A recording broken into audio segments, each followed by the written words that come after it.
ümumiyyətlə iş dilləri yalnız bacarıq, təcrübə və biliklə ölçülmür. Həm də davranışla, münasibətlə, nəyi necə söyləməyimizlə görünür. İş mühiti insanın yalnız peşəkarlığını deyil, bu mənada xarakterini də, onun xasiyyətini də ortaya qoyur və bəzən bir salam və yaxud da bir e-mail və yaxud da susmaq insanı tanıdan ən böyük bir göstəriciyə çevrilir. Tam doğru, Azər. Bu məsələləri biz qonaqla daha ətraflı qonağımızla müzakirə eləyəcək, suallarımızı cavablandıracaq. Bəlkə sizdə də hər hansı sual yaransa, bizim nömrəmizi ekranda görürsünüz, yaza bilərsiniz. Etiket mütəxəssisi xanım Kamran bizlə birlikdədir. Xanım, xoş gəlmişsiniz. Sabahınız xeyir olsun. Sabahınız xeyir. Necə siz əhvalınız bu səhər? Təşəkkür edirəm, çox yaxşı. Necə başlamışsınız? Çox yaxşı başlamışam, təşəkkür edirəm. Yaxşı da davam etsin. Biz korporativ etiketdən, iş yerindəki etiketdən danışırıq, əziz dostlar. Ümumiyyətlə, korporativ etiket deyəndə, xanım, nə başa düşülür? Bu sadəcə geyim, danışıq tərzidir, yoxsa daha geniş anlayışdır? Bəli, təşəkkür edirəm sual üçün. Çox müasir sualdır. Korporativ etiket... Hələ belə deyən olmamışdı. Çox müasir müasir sualdır. Sualın da müasiri olurmuş. Və çox açılmamış. Bunu mən də müasir aparacağım. Bəli, Sağ olun. Çünki söz özü də, o fikir özü artıq müasir. Doğrudur. Korporativ etiket işdə ünsiyyət bacarıqları, geyim, zahiri görünüş, rəhbərliklə olan münasibətlər, səmimi, peşəkar və etibarlı iş mühitinin yaranması haqqında bir yanaşmadır. Əsas prinsipləri hansılardır iş yerində etiketin? Yəni, olmazsa olmazlar, yaxud da qızıl qaydalar nələrdir? Əgər biz korporativ etiketə baxırıqsa, qızıl qaydaları çoxdur.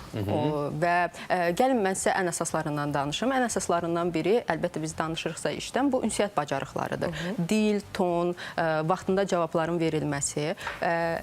Əgər biz görünüşdən danışırıqsa, zahiri görünüşdən danışırsa, geyim ən vacib nüanslardan biridir geyim. Yəni, işlədiyiniz yerə uyğun geyinmək lazımdır. Bəli, bunun əsasında protokola əsas geyinmək çox vacibdir. Məsələn, əgər elə bir protokol yoxdursa, elə bir protokol yoxdursa, elə bir dress kod yoxdur, protokol yoxdur, o zaman necə geyinməlidir? Onda əməkdaşlar özləri təyin edirlər, amma ümumiyyətcə gündəlik geyim tərzi var və gündəlik geyim tərzinə əsasən geyindirir. Yəni, sport geyim tərzində çox istifadə edilməmək arzu olunardı. Sonra, əgər biz korporativ etiketdə səmimi, peşəkar, etibarlı mühitdən danışırıqsa, mütləq şəkildə burada əməkdaşların və rəhbərliyin bir-birinin arasında olan ünsiyyət bacarıqlarından danışmaq lazımdır. Qızıl qaydalardan demək olar ki, ən vaciblərində vaxtında gəlib, vaxtında getməkdir. Buna toxunmaq istəyirəm. Gecikmək məsələsi. Bəli. Bu, korporativ etiket qaydalarına ziddirmi? Bəli, bu etiketin pozulmağı deməkdir. Həmçinin cavabsız qoyulmuş SMS-lər, mesajlar, e-maillarda etiketin pozulmağı deməkdir. Bu, biraz ədəbsizlik sayıla bilər. Ona görə çalışmaq lazımdır ki, cavabsız heç bir mesaj, heç bir e-mail qoymayaq. Hamısını vaxtında cavab verək. Bəli, vaxtında cavab verək. Geri dönüş. 50 dərə qrupdayıq. Tək iş yerində demirik. Ümumiyyətlə deyirik, yəni ümumilikdə. Gəlindi müasir insan bunlara vaxt çatdır. Bax, iş mühitində bir məqam da mənə maraqlıdır. Mehriban olmaqla, səmimi olmaqla, o həddi aşmamaq arasındakı, o subordinasiya deyirik də biz buna termində desək, o balans necə qurulmalıdır? Və çox maraqlıdır, ümumiyyətlə, iş yoldaşı ilə dost olmaq, doğma olmaq lazımdır, yoxsa elə münasibətlər iki iş yoldaşı arasındakı yaxınlıqda qalmalıdır? Bilirsiniz, biz işdə vaxtımızı çox keçirdirik. Demək olar ki, bütün günümüzü keçirdirik və iş yoldaşlarımızı ailə üzvlərindən daha çox görürük və bu deməkdir ki, hansısa münasibətləri biz ailədə olan münasibətləri iş yerinə keçirdə bilərik. Sadəcə burada çox maraqlı bir məqam var ki, dostluq, mehribanlıq iş prosesinə təsir etməməlidir. Dostluq nə verə bilər işdə? Bu, onu verə bilər ki, ruh biz çox yorula bilərik. Amma dost mühitində daha rahat oluruq. Bəli, daha rahat oluruq. Sonra dost mühitində daha səmimi oluruq, dəstəyi çox görürük. Sonra stresi davamlılığı çox artırır dost mühitində işləmək. Sadəcə burada qızıl xətlər var. Məsəl üçün, biz anlamalıyıq ki, iş işdir, münasibət isə münasibətdir. Çünki dostluq münasibətimiz bizim işdə pozula bilər. Bu isə bizim iş prosesimizə təsir edə bilər. Sonra biz qruplaşıb başqaları ilə konflikt keçirdə bilərik, apara bilərik. Bu isə əlbəttə iş prosesinə birbaşa təsir edir. Bəli, bu olmaz. Sonra isə biz işdə demək olar ki, hansısa ailədə olan münasibətləri keçirdə bilərik işdə və orada başlaya bilərik. Bu biz əsəbi ola bilərik, emosional ola bilərik və bu iş prosesində, iş mühitinə çox təsir edir. Mütləq şəkildə xatırlamalıyıq ki, iş işdir və burada heç bir şəxsi münasibətlər zənnində hansısa tənqidləri qəbul etmək arzun olunmazdır. Yəni biz çalışmalıyıq ki, bunları ümumi qəbul edək və bu birbaşa bizim şəxsiyyətimizə əlaqəli olmadığını anlayaq. Tənqid demiş ki, xanım, bu tənqidlər məsələn işçiyə tutaq ki, haqlı olaraq bildirilən iradılar falan. Bu hansı qaydada olmalıdır? Bu etiket qaydalarında necə göstərilir? Bəli, tənqid demək olar ki, elə bir şeydir ki, ondan qaçmaq olmaz və iş prosesində bu çox vacibdir. Ən əsas məqamlardan biri bunu şəxsi qəbul etməməkdir. İş prosesi olduğu üçün bizi tənqid edə bilərlər, bizə hansısa rəylər bildirə bilərlər. Əgər biz tənqidi qəbul ediriksə, bizə rəhbərlik tərəfdən və yaxud da əməkdaşlar tərəfdən tənqid varsa, burada çox vacibdir belə bir birləşmə. Yəni demək ki, mən səni başa düşürəm, mən də sənin yerində bunu edərdim. Bu bir balaca birləşmə bizə o etibarlı mühiti yaranmasına təsir edə bilər. Çünki əgər biz öz sözümüzü desək, əlbəttə biz öz fikrimizi sonra çatdırırıq. Amma konfliktdən qaçmaq üçün birləşmə çox vacibdir. Çünki biz bilirik ki, bu insanlarla, bizi tənqid edən insanlarla işləməyə davam edəcəyik. O zaman çox vacibdir belə bir nüans edək ki, mən səni anlayıram, mən də sənin yerində olsaydım, bu işi belə görərdim. Belə bir cümlələrlə, sonra isə öz fikrimizi deyərək, belə bir cümlələrlə konfliktlərdən daha yumşaltmaq olar. Biz tamaşaçılara da elə bugün belə bir suala müraciət etdik ki, bu mövzunu əsas götürərək çalışdığınız mühitdə, yəni iş mühitində sizi ən çox əsəbləşdirən nədir və yaxud da siz sıxan nədir, yəni hansı hallar sizin ürəyinizcə deyil. Yaza bilərsiniz, hazırda da yaza bilərsiniz WhatsApp nömrəmizə də, sosial media hesablarımıza da. Valeh Davudov yazıb ki, çətin adamlar insanların rahat işləməsini təşkil etmək əvəzində həmişə işi çətinləşdirən, işi bacaran adamların sözünə əhəmiyyət verməyənlər isə bu həsən o məsuliyyətsizliyi daha çox ön plana çəkir. Çünki iş mühitində belədir. Bu mənada birinin işi digərindən keçdiyindən və kollektiv iş, məsələn, biz deyək ki, bu verilişi kollektiv şəkilə təqdim edirik də. Yəni, burada aparıcı yaxşı danışsa da sujet geciksə və yaxud da sujet yaxşı hazırlansa da, orada rejissorda da nə isə bir nasazlıq baş versə, ümumilikdə bu ümumi işə təsir göstərir. Mənada məsuliyyət kollektivdə önəmlidir. Əli Nadirli yazıb, tərbiyə görməyənlər və onları müdafiə edənlər. Siz necə hesab edirsiniz? İş mühitində hazırda, yəni bu sektordasınız da, bir etiket mütəxəssisiz. Müşahidə etdikləriniz bizdən daha yaxındır. Siz yəni o mənzərəyə bizdən daha yaxınsınız. Biz də nəticə etibarilə bir çalışanıqsa, siz daha çox çalışanlarla həm təlimdəsiz, həm ünsiyyətdəsiz. Hazırda, yəni günümüzdə, müasir dövrümüzdə, iş yerlərində, iş ortamında əsas hansı etiketlər pozulur, hansı məsələn sıxıntılar yaşanır çalışanlar arasında və o iş mühitində? Bəli, bu da çox gözəl, maraqlı sualdır və bu haqda çox danışmaq istərəm. İlk öncə iş mühitində qadın və kişi anlayışı yoxdur. İş mühitində böyük və balaca anlayışı yoxdur və çox zaman səhvlər bunun əsasında olur. İş mühitində vəzifəcə yüksək və vəzifəcə aşağı anlayış var. Bu zaman bəzi insanlar məsəl üçün fikirləşirlər ki, mənim iş yoldaşım məndən böyükdür, amma mən ona vəzifəcə yüksəyəm, mən ona salam verməliyəm, mən ona yaxınlaşmalıyam, mən ona danışmalıyam. Xeyr, iş prosesində vəzifəcə aşağı olan insanlar, vəzifəcə yuxarı olan insanlarla salamlaşırlar. Bu protokol qaydadır. Bu yaşa baxmır və cinsiyyətə baxmır. Subordinasiya məsələsi. Bəli, bu çox vacib bir məqamdır ki, salamı vəzifəcə aşağı olan insanlar verirlər.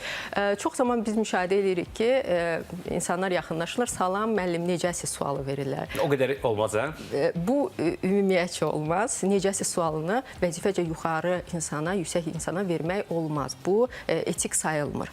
Əgər sizin rəhbərinizin vaxtı varsa sizinlə söhbət etməyə, o dayanacaq, ayaq saxlayacaq və sizlə necəsiz, ünsiyyət quracaq. Yəni, iş ünsiyyəti o qurmalıdır, rəhbər. Bu punktdan uzaqlaşmamış, bəzən də çalışanlarda belə bir fikir yaranır ki, yəni rəhbər şəxsi ümumiyyətlə ona salam veririksə, onu sanki narahat etmiş olarıq, yəni toxunulmaz kimi qalır. Amma salam verilməli deyirsiniz. Bu protokol qaydasıdır ki, ilk öncə əməkdaşlar rəhbərə salam verməlidir.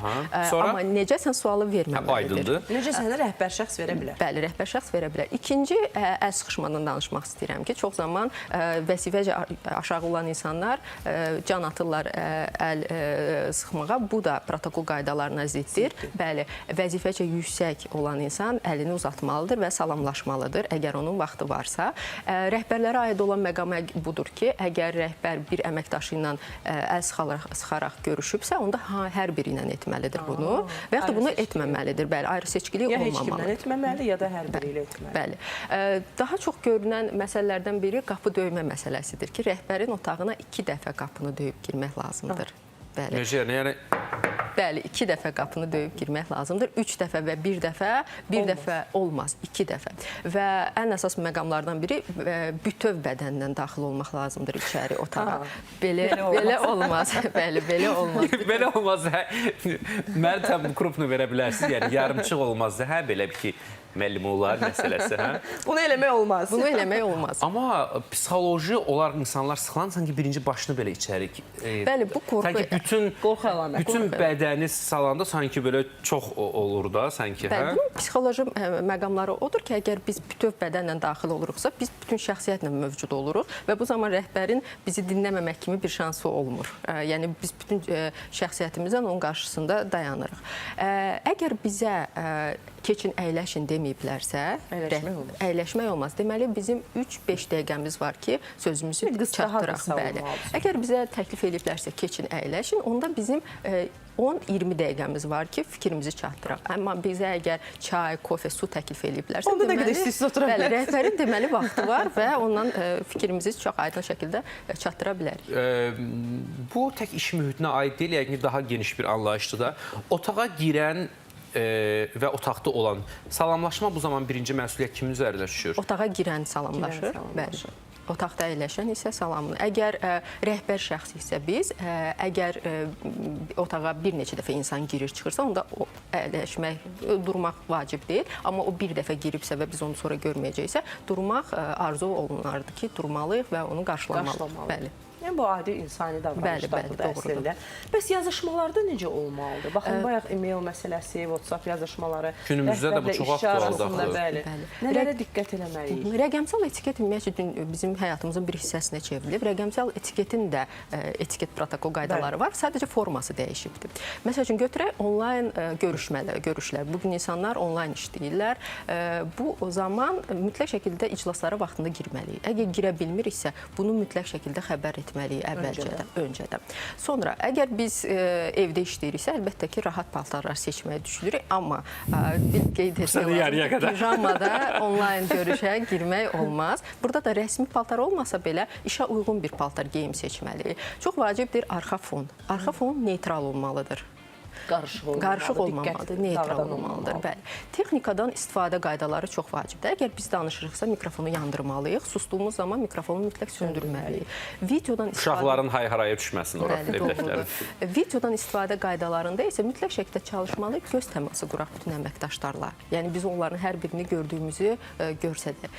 Rəqəmsal etiketə əlbəttə ki, telefon zəngləri vacibdir, daxildir və e-mail yazışmalar. Telefon zənglərində əgər bir insan 3 qudoqdan sonra sizə cavab verməyibsə, artıq 4-cünü gözləmək ehtiyac yoxdur. Bəli. Artıq söndürməlidir. Bəlkə söndürməlidir. Onu çox da uşaqlıqdan ən çox belə eşitdiyim və bugün də qoruduğum bir məsələdir. Yəni, bu çox yaxın ünsiyyətdə olduğun, ərkin çatan bir adam deyilsə, sənə o söz yığanda canım mənim. 50 dəfə çağrı getsə də götürmürsən. İndi bilirsən nə dəbdədir. Amma 3 çağrıdan artıq söndürürəm. Bir insan deyin ki, kimə ki zəng eləyəcəksiniz, amma açmayacaq da telefonu. Bu 100% 1 milyon qazanacaqsınız. Təsəvvür et, sən kimi seçər, mənə zəng eləyərdin. O bəxt ki, məndə var və sən onda götürəcəkdin o zəngi. Sonra isə WhatsApp yazışmaları var. WhatsApp yazışmalarında 11 saniyədən artıq səs yazısı göndərilmək etik deyil. 11 dəqiqələri var. Çünki 11 saniyədən çox olduğu zaman bu insanı yorur və insan artıq ona qulaq asmır. 11 saniyədən ürəyin dolursa, yəni işdə bir nəsə problem baş verib, gəlib indi sən onu demək istəyirsən iş yoldaşına. 11 saniyə.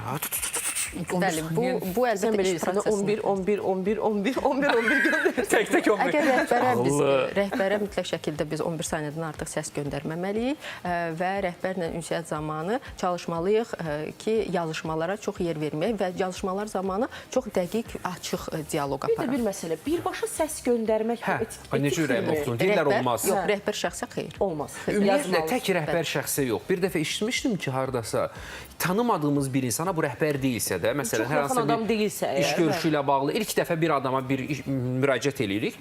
Yəni, ona bir dəfə səs göndərmək deyirlər olmaz. Doğrudur, Birinci mesaj mütləq ki, yazışma olmalıdır. Hə? Doğrudur, bəli, Mətn olmalıdır yəni. mətn olmalıdır. Ondan sonra əgər o şərait yaratsa, biz artıq səsli mesaja ondan keçə bilərik. Sonra e-maillara cavab vermək məsələsində mütləq şəkildə e-maillara yazan zaman nəzakət ifadələrindən istifadə etməliyik. Təşəkkür edirəm, sabahınız xeyir, bağışlayın, zəhmət olmasa, kimi çox sağ olun, kimi istifadə etmək lazımdır və geri dönüşlər mütləq etmək lazımdır. Geri dönüşsüz heç bir SMS, email saxlamaq olmaz. Çox sağ ol. Biz də çox nəzakətli Xanım, təşəkkür ifadələrlə, edirik. gözəl kəlbələrlə söhbətimizi sonlandırırıq və sizə təşəkkür edirik. Bizim də efirimizin, bilmirəm, bu etiketdə hesab etmək olar, amma vaciblər var, qaydalar var ki, o xüsusi fasilələrə də təqdim etməliyik. Çox sağ olun. Xanım Kamranla danışırdıq, əziz dostlar, etiket mütəxəssisi.